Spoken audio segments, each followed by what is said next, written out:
We have 4 chapters to get through tonight. Everybody's looking at me like, there is no way. Oh, there's a way. We're just not going to be able to go as in-depth as it would have been nice to have done. But we will finish this book. All right. Page 155. And as soon as I'm told that we got the green light, we will officially start.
We're going to go ahead and get started. And are you good? All right, let's go ahead and get started. We'll start with a word of prayer, and let's go ahead and pray. Heavenly Father, we thank you for this evening. Thank you, Lord, for this day and for your many blessings. Father, I thank you for these students that have come out, Lord. They've been faithful this semester. Those that are watching online, I thank you for their faithfulness and their time that they've spent. Lord, I do pray that you might, Lord, just help us to finish well this semester. Lord, I know there's a lot of material in front of us. But, Father, I know that, Lord, I just pray that you would help to bring it all together. And, Lord, may it be beneficial to the hearer tonight. And, Lord, may we be sure to give you all the honor and glory and praise for it. For it's in Christ's name we do pray. Amen. Again, you should have page 155 through 162 in front of you. Our goal is to get through 4 chapters tonight. And that is the plan, and I think we will be able to do it. Again, this is the last instructional night for the semester. Next week is the finals. And just a couple of things to remember. If you've been here before, you will want to have your completed notebook. You'll want to have all the notes that you've taken. It is good to have it well marked. Please make sure your name's on it somewhere, as if I don't know whose it is, I don't know who to give the credit for. Now, you may not want credit, but if you do want credit, you will want to make sure your name's on it. But we will be taking the test next week, and I will give you some more questions or some more things to study for questions next week. If you're here last week, I gave you 20 questions. If you don't have those, you will want to go back and you will want to watch the video as we recorded that part. It's toward the end of the video, and you'll want to take those notes. But we will be going through the rest of the notes for that as we get done going through the instructional part tonight. But you'll want to make sure you study over those things, and that will be for your final next week. Are there any questions in regards to next week? Maybe something I've not mentioned.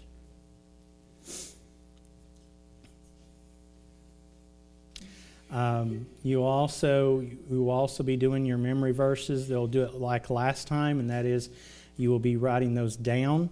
It'll be at the end of the test. Toward the end of the test, I'll have a place for both of those. You'll want to write those down, and that'll be how you'll recite those. You'll do it on paper on the test. All right, if there are no questions, let's go ahead and dive into the notes. Deuteronomy chapter 31 is where we're starting. And just to give you some introductory thoughts, of course, like a lot of the book of Deuteronomy, you have instruction, you have admonition that's taking place here. and I've lumped all these 4 chapters into just one header, and that is Moses' last words. Understand something, that you're on the very last days of Moses here. He is getting ready to go and to die on Mount Pisgah, and he is wanting to leave some things for the children of Israel to remember. In this, we're going to cover the Song of Moses. That'll be a little bit later. But there is a lot of instruction that's going to happen here.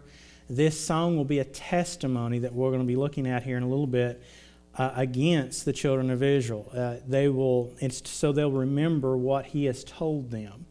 But some of the things to notice here is that the word thou, like all through the book of Deuteronomy, is found multiple times in chapters 31 through 34. You see the word thy as well. Command, commanded, and commandments are used, as well as to remember that the book of Deuteronomy is full of instruction. It's full of commandments that they're to follow and things to remember. It's the giving of the law. This day, however, is used only 4 times in between these 4 chapters. And in fact, if you notice there, it only found in chapter 31, 32, and 34. So it's not used as heavily as it was in our previous chapters as we were looking at the blessings and cursings, but it's still there. The phrase "thou shalt not" is used 3 times in 3 verses. The phrase "thou shalt" is used 7 times in 7 verses, and the phrase "the Lord thy God" is used 3 times. Now, one of the things that I noticed, and I don't know, I may have skipped over this, but notice back. Let me see. The word or the phrase "thou shalt not," it's not used in reference to the children of Israel. Where it's used is actually in reference to Moses. In fact, notice here, it's again only 3 times. Notice chapter 2 of Deuteronomy 31. It says, "And he said unto them, I am 120 years old. This day I can no more go out and come in. Also the Lord hath said unto me, thou shalt not go over this Jordan." So it is used actually from God to Moses. And of course, you've already known this. We've talked about it. But Moses will not go into the promised land. Why? Because he had sinned against God there when he struck the rock. Notice chapter 32 and verse 52. Again, this is used in reference to Moses.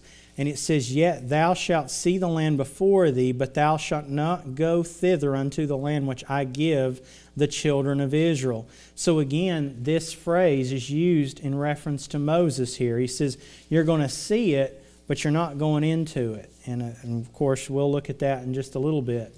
Deuteronomy 34:4, used, and this is the last place that's used in these 4 chapters.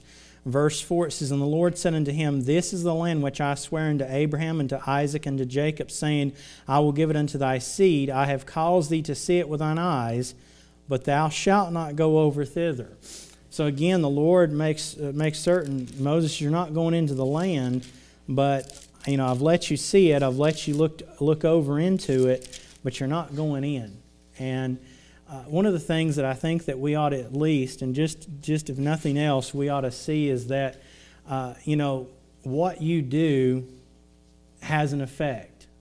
It has an effect on you, and it has an effect on those around you. And you see in the life of Moses, it had an effect on him. He lost the opportunity to go into the land. Of course, I said this before, and it may have been several weeks ago, and this has been said not by me, but by others as well. It's interesting that while Moses didn't go into the land while he was alive, yet you see him on the Mount Transfiguration later, and he's in the land.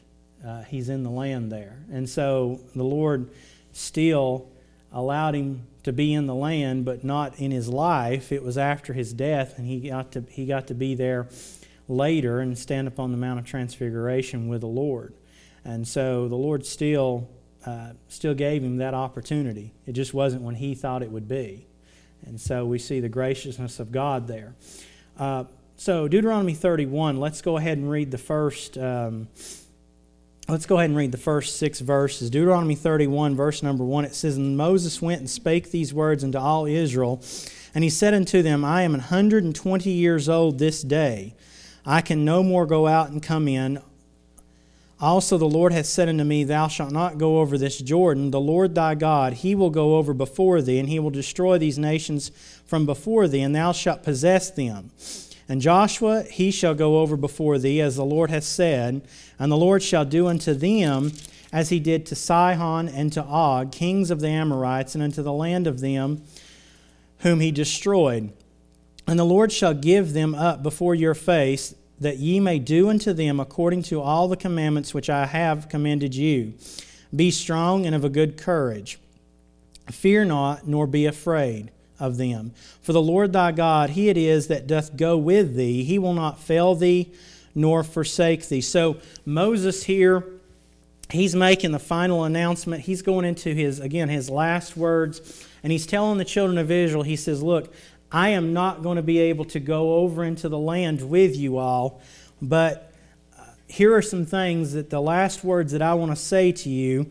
And one of the things that you see that that Moses does is, and he'll say this to Joshua as well, and we'll look at that, but he says, be strong and of a good courage, fear not, nor be afraid of them. One of the things that the children of Israel needed, and that was courage, but they needed to be strong in the Lord. If they were going to take the land, if they were going to do what the Lord has called them to do, they were going to have to strengthen their hand, they were going to have to strengthen themselves in the Lord and be encouraged by Him. It wasn't going to be what they could do, it was going to be what the Lord was going to do. But notice that, and we'll look at this closer in a little while, but he says that Joshua would go before them to lead them. They needed a leader. They needed somebody they could look to. Yes, they had the Lord, but you know what? The Lord uses men to be leaders so that they're there to where they can work with people. Notice that the Lord would give them the victory. He said, as He had with Sihon, as they had taken the Amorites in the land, Moses was looking back and was trying to show them, just as the Lord was with you when you took Sihon and you took the others, you took these in warfare, the Lord's going to be with you as you go into the land, as you take the land of promise. But He says, be strong and of a good courage. Notice Joshua chapter 1, where the Lord speaks to Joshua here. Some similar wording is used. In Joshua 1, verse 6, we notice how the Lord speaks to him. He says, be strong and of a good courage. You notice it's very, very, not exact same word usage, same phrase. And He says, for unto this people shalt thou divide for an inheritance the land which I swear unto their fathers to give them. Only be thou strong and very courageous, that thou mayest observe to do according to all the law which Moses my servant commanded thee. Turn not from it to the right hand or to the left, that thou mayest prosper whithersoever thou goest. Now that was important. Moses told the children of Israel back here in Deuteronomy 31 and verse number 6, be strong and of a good courage. He says, fear not, nor be afraid. For the Lord thy God, He is that will go with thee. But notice something, that here, when the Lord speaking to Joshua, He uses very similar wording, but He goes on to say, for unto this people shalt thou divide for an inheritance the land. So Moses, as he's talking to the children of Israel, he says, you need to be strong and of a good courage, because here's what's going to happen. You're going to have to take the land. You're going to have some strength about you. You're going to have some courage about you, because you're getting ready to take the land that God has promised you. Joshua, when the Lord's speaking to Joshua, He says, be strong and of good courage, for unto this people shalt thou divide an inheritance to the land. You're going to have to divide this land for the people. You're going to have to do these things, but you're going to have some strength. You're going to have some courage, but you're not doing it alone. And to those listening tonight, whether online or here, there are some things that God would have you to do, but you're going to have some strength, and you're going to have some courage about you. Know this, Moses wasn't always the popular person. If anything, he had many to stand up against him and to try to question him, question his motives, question what he was doing, question what he was out for. But the truth be known, he had to stand strong and strong in the Lord. Tonight, you're going to have some times, if you're going to do anything for the Lord, you're going to be questioned. You're going to have to stand strong. You're going to have to stand and having done all to stand with the Lord. And you're going to have some courage about you. It's something you carry with you. We talk about courage. It's inside. It's courage. It's inside of you to stand even when things are tough. Stand even when things look glim and bleak. And it's not always easy. And I don't think I'm talking to anyone tonight that believes that it is. And if you believe it is, live a few years. But the Lord wanted him to stand and be accounted for. Joshua was going to have some heavy battles he was going to have to face. Look at verse number 9 of Joshua chapter 1. It says, "Have not I commanded thee?" He tells Joshua here, he says, "Be strong and of a good courage." It wasn't maybe you should do it, maybe you shouldn't do it. It wasn't an optional thing. Notice what God tells Joshua.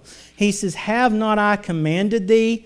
Be strong and of a good courage. Be not afraid, neither be thou dismayed, for the Lord thy God is with thee, whithersoever thou goest." Now that right there makes the difference.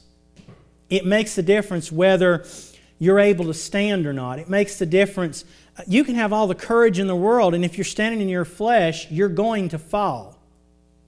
But notice what the Lord tells Joshua. He says, "For the Lord thy God is with thee, whithersoever thou goest." Joshua, you're going to go up and down in the land. You're going to lead the people, but I'm going to be with you. And see, as a Christian here tonight, and those that are listening or watching, that makes the difference. We can go over to the New Testament where it talks about the armor of the Christian, the armor of the believer. And one of the things that makes a difference, every piece of that armor is important, because without it, you have a weak spot. And you have to have those things that are listed. And we won't turn over there tonight. But that courage comes from the Lord. It comes from God. Turn over to Joshua chapter 10 and verse number 25. Joshua 10:25. I find this interesting. Joshua, when he goes to encourage the people, he uses some similar wording that God had used with him. And he says this, "And Joshua said unto them, Fear not, nor be dismayed. Be strong and of good courage." Now, where do you think he picked those words up? Where do you think he got those words? We got them all the way back in when the Lord had just transitioned from Moses to him. And when the Lord came to him and he gave him, it's almost like you get a pep talk from your leader. In this case, maybe I'm not well versed into sports like some of you in the room. Some of you in the room, you can give me stats and you can give me all kinds of things and your different things that you enjoy to watch and maybe take part in. But I know this, that many times a coach in the locker room will try to give a pep talk and say, "Look guys, here's what we need to do. You can do this." It's as if you could look at this and go, and it's very different, but at least what we understand, when God talked to Joshua, he was trying to encourage him and give him some things to lean on and lean on him. You think about a coach in a locker room, he says, "Look, here's what we're going to do, and here's why we can do it." It's as if now you have years that you have some time that's went by, and now Joshua, he goes to the people. And he says, "Look, be encouraged here. I know these kings, these people we're standing up against. I know they have a lot of ability. They have more weapons than we do. They're probably better versed in what they're doing. But no, what does he say? Be strong and of good courage." Again, where do you think he picked up that talk? Where do you think he got that? The Lord encouraged him with those very same words back in Joshua chapter 1. And one of the things that, as we learn from others, and let me speak to, and this is good for all of us, but when we learn from others and we've gleaned from others, there's things that I learned from Pastor Reagan that I'll still, and maybe without knowing, I might incorporate in what I do or how I say something. And you're going to learn some things, and you're going to learn some things you're going to change on, and you're going to learn more, and you're going to learn better. But there's going to be some things that you're going to learn from different people that you've have had influence on your life, and you're going to take those and maybe you can pass those on to someone else. We see that when Paul spoke to Timothy, when he wrote to Timothy, the things that he had learned, may he take them and he'd use them and teach others also. And so Joshua here, now he's trying to encourage the elders, the leaders, those that are in charge of the people, and he says, look, be courageous, be of good courage, be strong, because we can do this in the Lord. And now we see that they were to fear not, they were to not be afraid. The Lord would fight for them. And you know something that they needed to remember? We see this back here in Deuteronomy 31 in verse number 6. For the Lord, He will not fail thee. He will not fail thee, nor forsake thee. The problem that we're going to find, and as we go through these next few chapters, it's not going to be a failure on God. It's not going to be a failure on what God could do and what God was able to do. It's going to be on the part of the people. You know, that holds true for us today.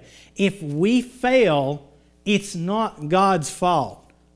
If something doesn't go the way we thought it should go, it's not God's fault.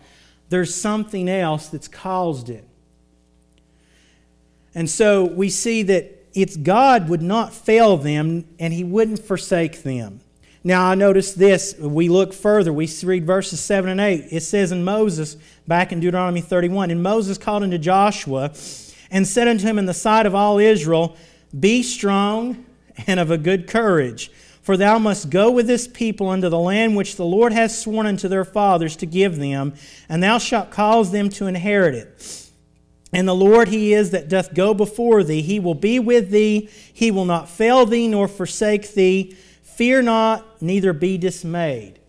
Neither be dismayed. Now Moses is talking to different, he's talked to the children of Israel. Now he's turned and he's talking to Joshua, and you're going to have a charge that's being given to the different people. He's given a charge to Israel, but he's also given a charge to Joshua. God's going to step in. He's going to give a charge to Joshua, and we'll look at that. I believe I have that reference here later. But there's a charge before the people, and there's a reason for this.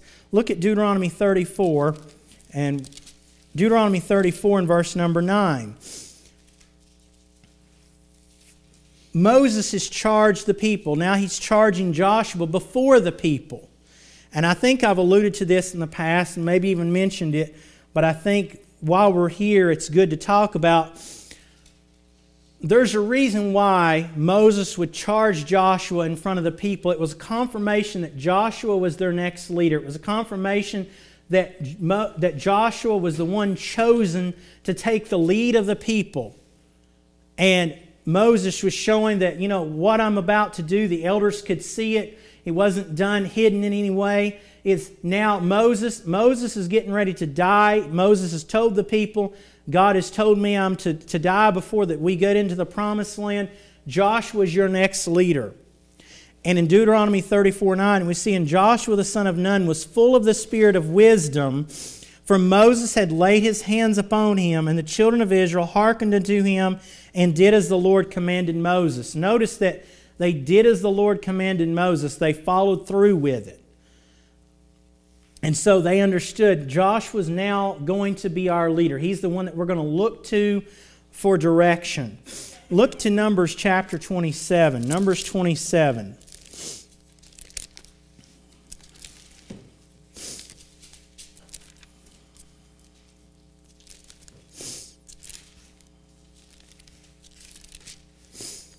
Numbers 27, when you get over there, let's look at verse 18. It says, And the Lord said unto Moses, Take thee Joshua the son of Nun, a man in whom is the Spirit, and lay thy hand upon him, and set him before Eleazar the priest, and before all the congregation, and give him a charge in their sight. Excuse me. And thou shalt put some of thine honor upon him, that all the congregation of the children of Israel may be obedient.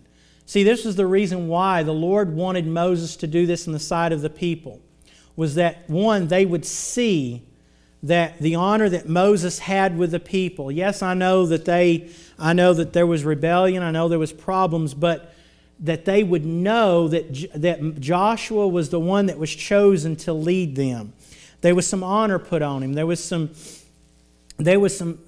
understanding, I think, that the Lord placed on Joshua, and the Lord was gracious with Joshua and gave him some understanding. But also notice verse 21, and he shall stand before Eleazar the priest, who shall ask counsel for him after the judgment of Urim before the Lord. At his word shall they go out, and at his word they shall come in, both he and all the children of Israel with him, even all the congregation. And Moses did as the Lord commanded him, and he took Joshua and set him before Eleazar the priest, and before all the congregation. And he laid his hands upon him, and gave him a charge, as the Lord commanded by the hand of Moses. And so this was done so that, several reasons, but one being that they would understand and see that Joshua was the one that was chosen to lead them now. It was also done that Joshua knew that this was official, this was done. And I think the Lord placed some understanding, some honor, some things that own him so he could take the job, could take the leadership. Now, we also see that this placing of some of Moses' honor upon him, there was some approval that was placed upon him, that the congregation would follow Joshua. Now, we're going to be back and forth here, but look at Joshua 1:16. This won't be the last time we're in the book of Joshua tonight. It says, and they answered Joshua, saying, all that thou commandest us, we will do, and whithersoever thou sendest us, we will go. According as we hearken unto Moses in all things, so will we hearken unto thee. Only the Lord thy God be with thee, as he was with Moses. Whosoever he be that doth rebel against thy commandment, and will not hearken unto thy words in all that thou commandest him, he shall be put to death. Only be strong and of a good courage. So now you see that the elders, those that are in leadership below him, are saying, all that you do, Moses, or all that you do, Joshua, just as the Lord was with Moses, he will be with you. Just as we obeyed Moses, we're going to obey you, and all that you have to do and all that you tell us to do, we will follow. And he says, if there be those that would rebel, then they be put to death. And so they've shown that they're ready and willing to follow. But remember, there was a process, and God had that process, and he followed that process. I note here in the next page on 157 that you can compare this to the laying on of the hands of the leaders in Antioch. Remember over in Acts 6:6, we won't turn there right now for sake of time, but when Paul and Barnabas were to leave and they were on that first missionary journey, the church separated Barnabas and Paul for the ministry. The Lord told them to do that, and the Holy Ghost separated them, but then the elders of the church separated them, and then in verse 6, they lay their hands upon them. They're putting some approval upon what they're doing, and they're going to send them out. You see this not only there, you see it in other places where there's a reason for that. They're putting their stamp of approval upon Paul that, you're going out in the name of the Lord, but you're also going out, and we're approving of your going out and preaching the gospel. You're going out and doing this. I note here that you can compare this to the presbytery, placing their hands upon someone in the ministry. There's a stamp of approval. There's some honor. There is something to be said. I know it's a formality, but when there's an ordination done, or there's a sending out of a ministry, there's a placing of some honor of that body of believers that's sending that person out, that man, that family out to do a work. And there's some gravity to it, because what's happening is you are placing your name behind that man, that family, that individual, that what they're doing we approve of, and they answer to this body of believers. You see that even, again, when a man might go out, a man and his family may go out and start a church, may start a ministry, that sending church places their approval upon them. That's why when one is ordained, there's a stamp of approval upon. I don't know if maybe you've been in a pastor's office or another preacher that maybe they were ordained at some point, but there's names that you can get ordination paper, and the men that are in that ordaining council, they'll put their names on it. Here's the thing. When that's done, and maybe I take it too seriously, and those that I know maybe it's taken too seriously. I don't think so. But here's what happens. You've signed your name to that person that we've examined, and we believe that they are going to do the best job that they can in this position. And there's a stamp of approval placed upon that individual when they go out.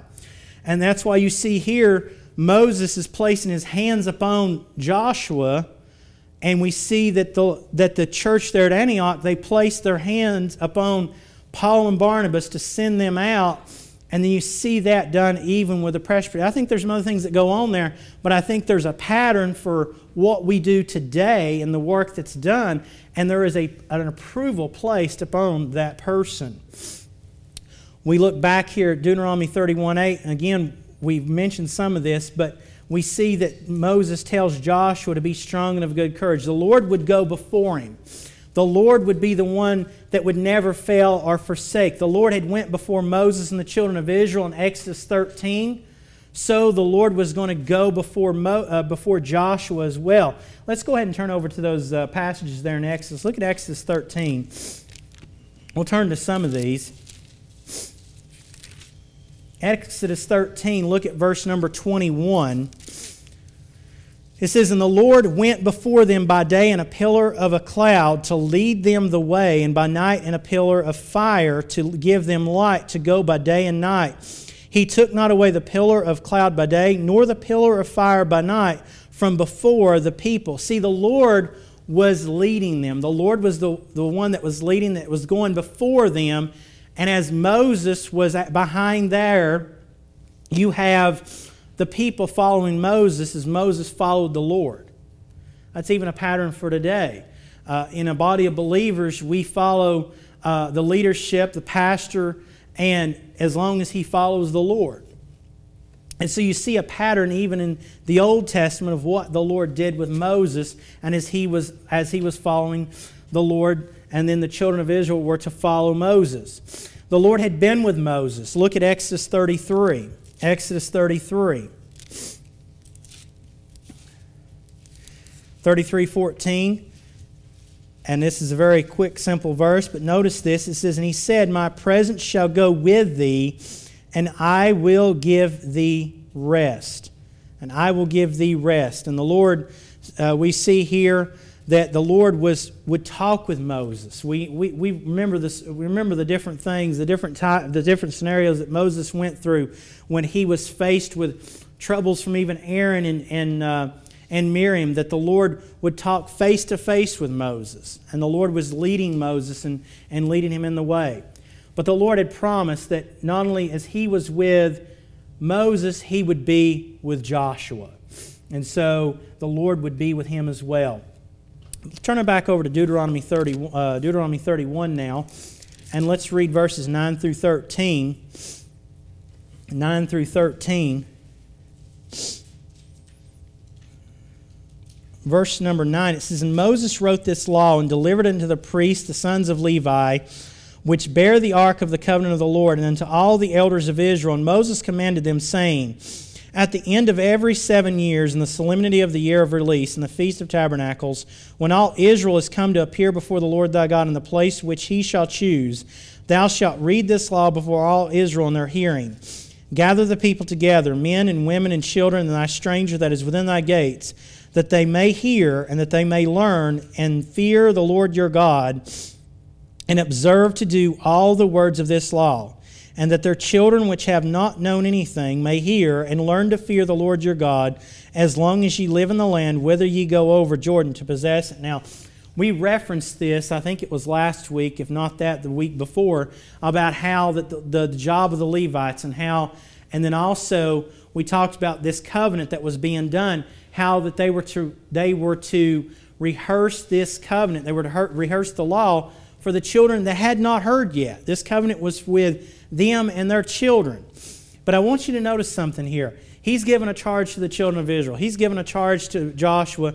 Now he's going to turn, and I think you see that he's given a charge to the Levites. He says, This is your job. This is what you need to do. And Moses wrote this law and delivered it unto the priests, the sons of Levi, which bear the ark of the covenant of the Lord, and unto all the elders of Israel. So he's given it to the Levites, he's given it to the elders, and in Moses, here is Moses commanded them, saying, at the end of every 7 years, in the solemnity of the year of release, and the Feast of Tabernacles, he goes on, and he says, here's what I need you to do with this law. You need to rehearse this in the ears of the people so that they would hear and they would follow and they would do the will of the Lord.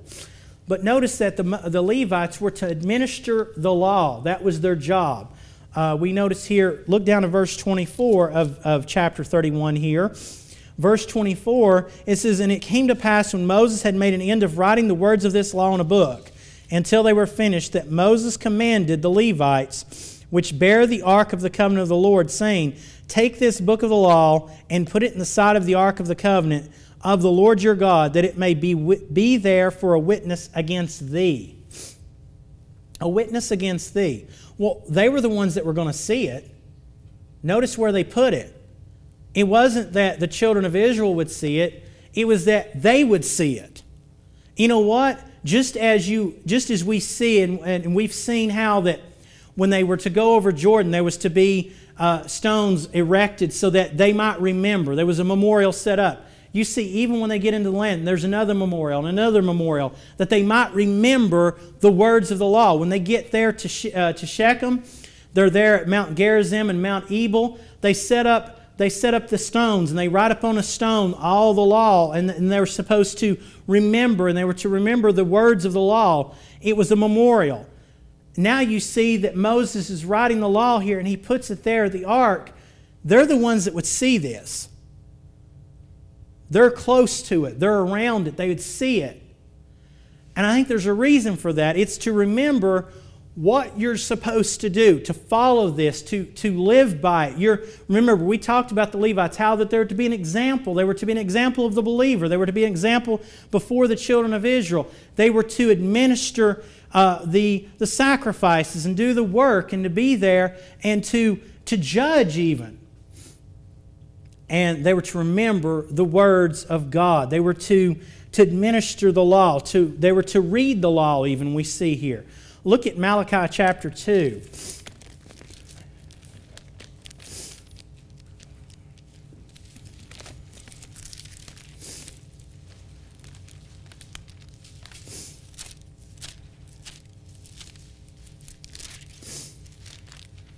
Malachi chapter 2, look at verse number 7. We notice here, it says, for the priest's lips should keep knowledge, and they should seek the law at his mouth, for he is the messenger of the Lord of hosts. The messenger of the Lord of hosts. It says here, for the priest's lips should keep knowledge. The priest was a Levite. He's to keep knowledge. He's to follow the law. He's to follow the law of the truth. If we would take the time to read this, we see that they had not done everything they were supposed to do, the Levites, but this was what they were supposed to do. They were to administer the law. They were to give the law. They were to be before the people and to read this law. Back here in Deuteronomy 31, Moses tells them that they were to read the law to every man, woman, child, and stranger, and to administer the law to the people. That was their job. And so he's given them a charge. He says, this is the work you're to do. Again, I know we kind of pictured a Levite. We know that their life was given over to the service of God. And the best we can typify that today is that one that's called into the ministry and you've given your life to the service of the ministry. But you're an example. You're an example of the believer. And you're there before the believer. You're there, and you're doing the service of the Lord, and that's a place, a position that people look to. And it's a heavy position. It's one that is not entered into lightly, but it's one that you're in service to the Lord.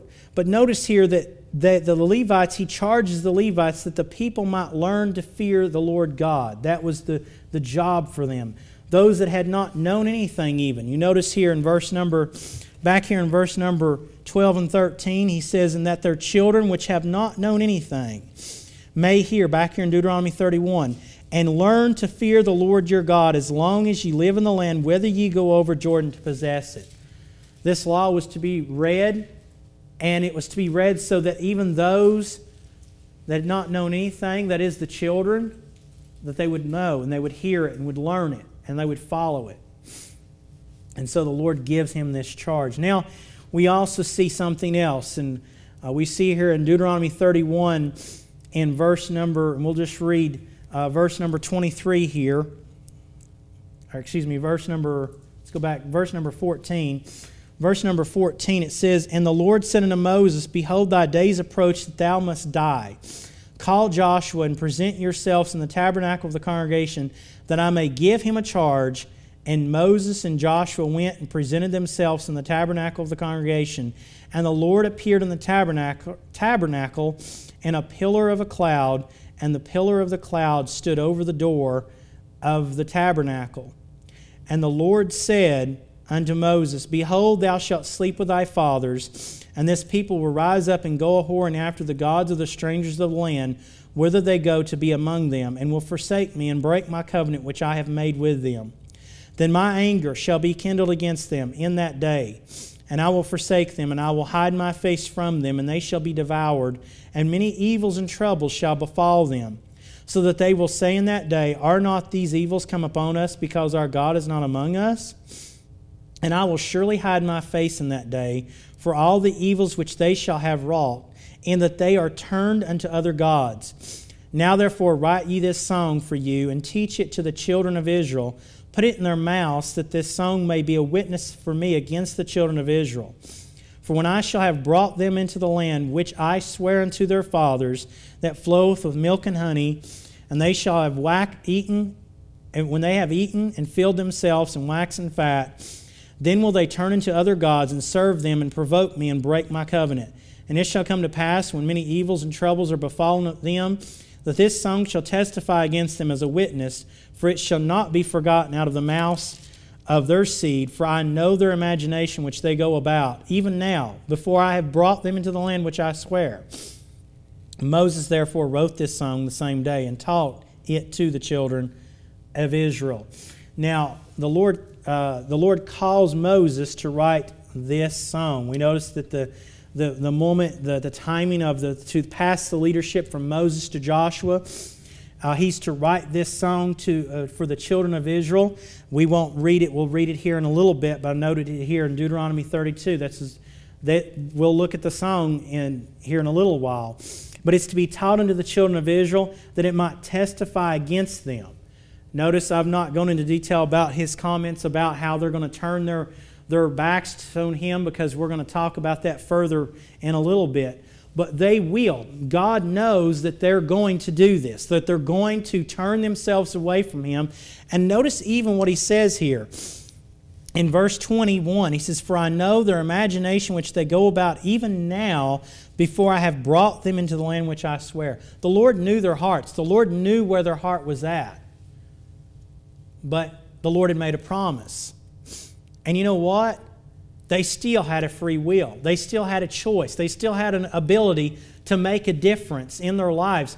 See, that's the beauty about our God. We're not Calvinists tonight, and I trust that everyone listening to me is not, in that we think, well, you just got to do what God tells you to do, and what God's determined is what God's determined. No, the Lord, even though the Lord knew that the children of Israel were going to do that, He still brought them into the land. He still gave them the opportunity to follow Him, to do His will, and they still turned their backs on the one that had brought them out of Egypt. But the Lord gave them every opportunity to change, to make a difference. And that's the kind of God we serve. He gave the opportunity to go one direction or the other.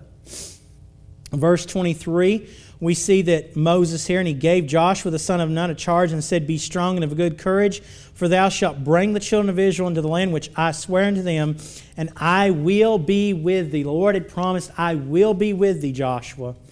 I will go with you. But notice this charge again to all the people. Moses, he brings the elders here in verse number 24. And we notice here, and it came to pass when Moses had made an end of writing the words of this law in a book until they were finished, that Moses commanded the Levites which bear the ark of the covenant of the Lord, saying, take this book of the law and put it in the side of the ark of the covenant of the Lord your God, and it may be with thee for a witness against thee. For I know thy rebellion and thy stiff neck. Behold, I am yet alive with you this day. Ye have been rebellious against the Lord, and how much more after my death? He asked the question. He says, you've been rebellious now, but what are you going to do when I die? That's encouraging. It's like a father to a son. He's like, I know you've been bad when I'm right here looking at you. When I'm away, what are you doing? It's Moses is telling him, he says, I know how bad you've been since I'm alive and I've been with you. What are you going to do when I step off the scene? Well, truth is, he's right. But you know what? Again, the Lord's given them the opportunity. The Lord even has Moses write this song. Look at verse 28. He says, gather unto me all the elders of your tribes and your officers, that I may speak these words in their ears, and call heaven and earth to record against them. For I know that after my death you will utterly corrupt yourselves, and turn aside from the way which I have commanded you, and evil will befall you in the latter days, because ye will do evil in the sight of the Lord, to provoke him to anger through the work of your hands. And Moses spake in the ears of all the congregation of Israel the words of this song until they were ended. Now, we're going to take a break here. It's about 6:50. Let's try to be back at 7:05. I'd like to start at 7:05 because we have much more to cover. But we're going to look at this, as we entitled it here, as Farewell Song, the Song of Moses. And it's really, there's some interesting things that he mentions here. So we're going to take a look at that here in this next, after this break. Thank you.